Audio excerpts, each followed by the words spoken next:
Welcome to the Successful Nonprofits Bonus Break.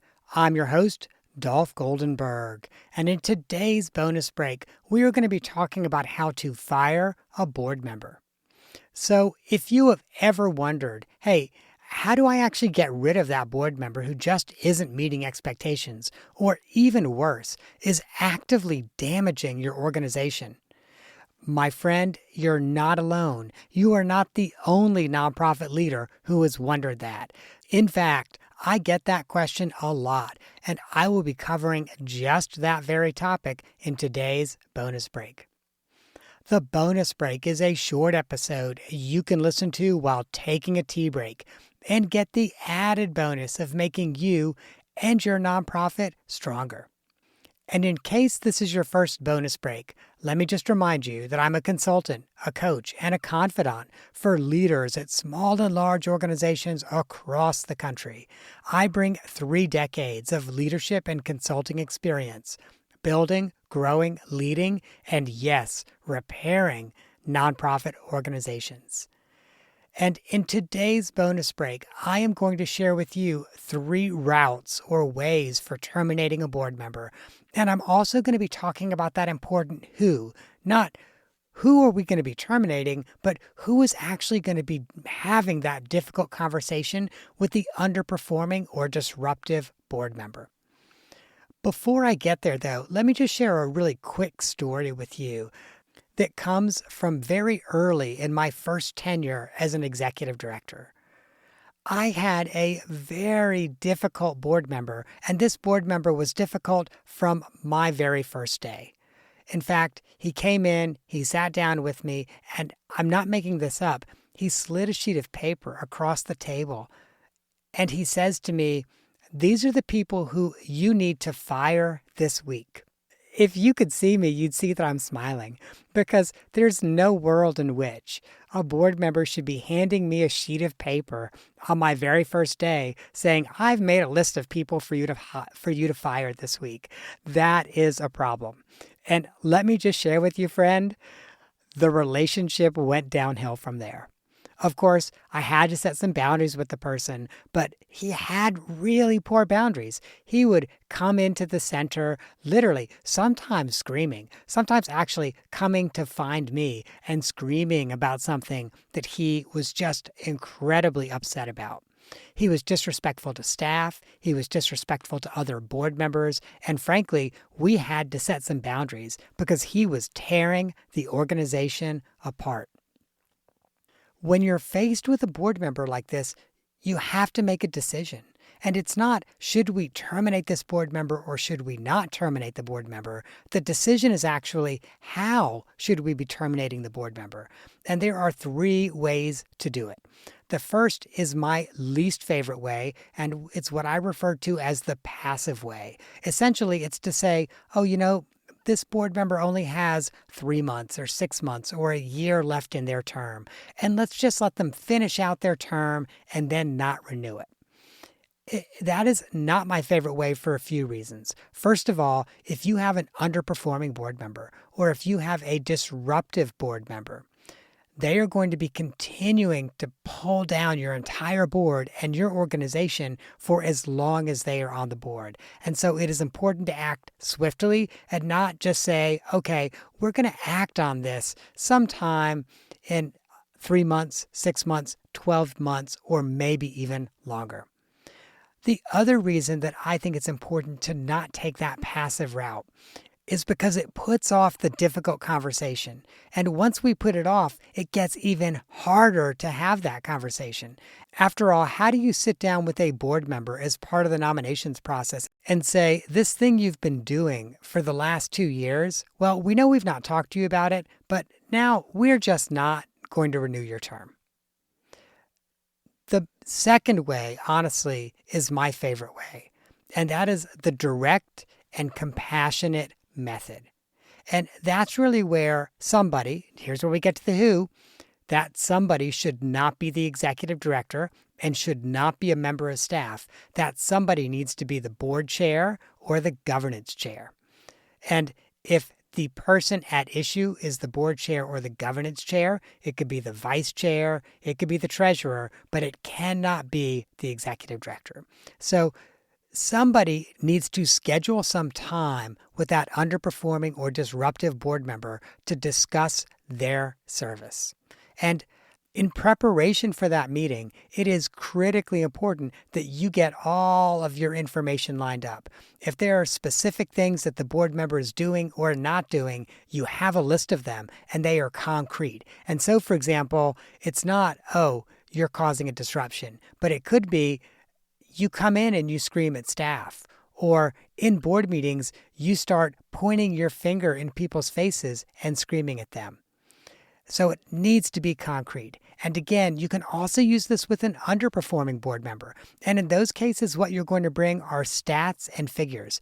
This could include the total number of board meetings that member has missed in the year, or if they went an entire year without fulfilling their give-get, or even making a gift to the organization. Those are the solid facts and figures that you are going to bring to that conversation with an underperforming board member.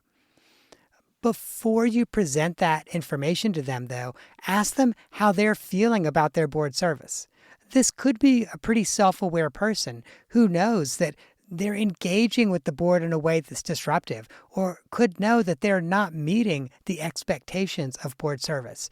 So first, give them the opportunity to share how they're feeling about board service, the ways in which they think they're excelling, and the areas where they are feeling some challenge. This is the point at which, though, that you also want to have that data ready.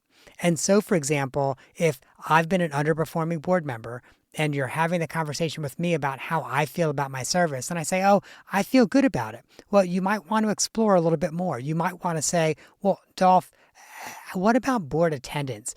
Do you feel like you've been able to attend enough of the meetings? I might say, yeah. I mean, I know I missed one a few months ago, but overall, I think I've done a really good job.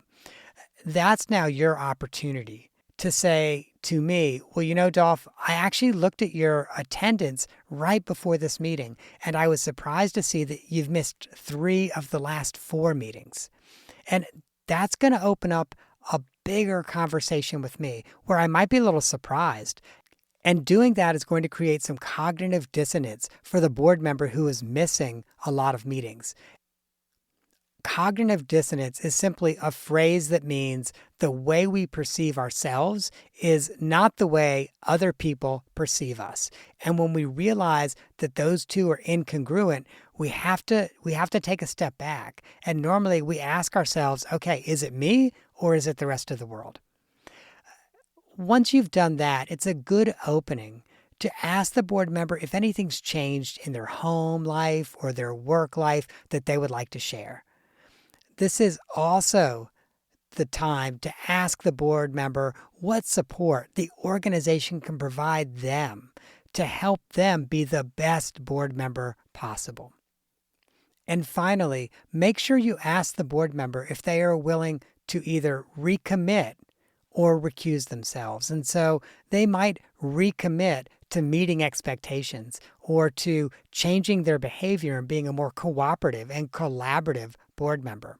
Or conversely, they could recuse themselves. They could say, I'm so glad you had this conversation with me, but really, my work is so busy right now, I just don't have the time to serve, and I do need to recuse myself. So give them that option, but also give them the agency of being able to make the decision for themselves.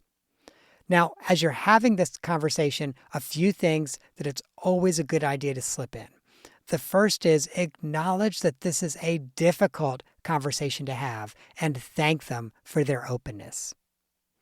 Additionally, it's important to recognize that the board member does have the best interest of the organization in their heart. We're not accusing them of trying to sabotage the organization. We just need them to be the best board member they can be. And finally, make sure you empathize with that board member. Board service can be challenging, even in the best of times. And if we get sick or we have a sick family member or work gets busy, then board service gets even more challenging. So, my friend, so far we've covered two ways, the passive way and also the direct, compassionate way. The third way is the legal route for removing a board member. There is every chance in the world that your bylaws have a process for removing a board member. If that is the route you need to take because the direct and compassionate way did not work, you want to make sure that you follow whatever is in your bylaws to the letter. And this is also a good time to call up your pro bono legal counsel, or if you don't have pro bono counsel, pay a corporate attorney to advise you. If you need to give that board member a certain amount of notice, you want to make sure you do that. If you need a certain percentage of a majority in order to remove that board member, you want to adhere to that requirement.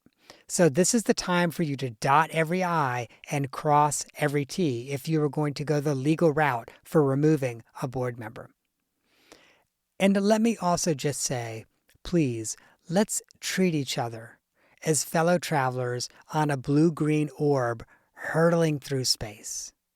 Before you go the legal route, make sure you have the direct and compassionate conversation first.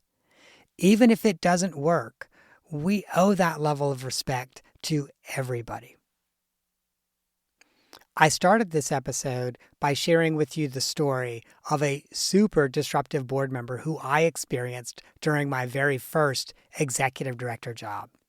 And I was incredibly fortunate to have a board that actually kind of discussed each of these. They decided not to go the passive route because this person had a year left in their term and life within the organization would have been miserable with him there.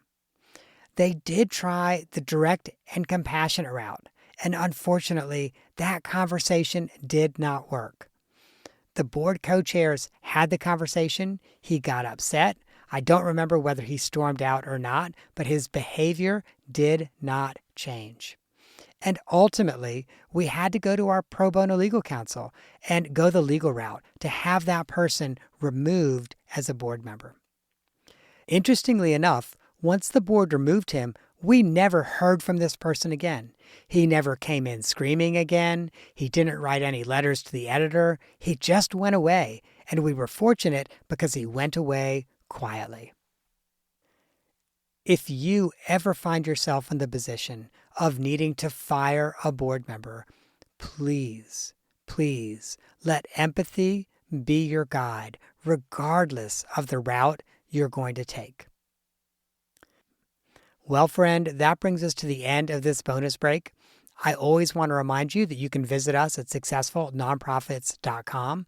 And I always want to ask that you rate and review the podcast. That is our bonus break for this week. I hope you have gained some insight to help you and your nonprofit thrive. And of course, I gotta say it, I'm not an accountant nor an attorney, and neither I nor the consulting practice provide tax, legal, or accounting advice. This podcast is for informational purposes only and should not be relied on for tax, legal, or accounting advice. If that's what you need, please find a licensed, qualified professional and get the counsel you need.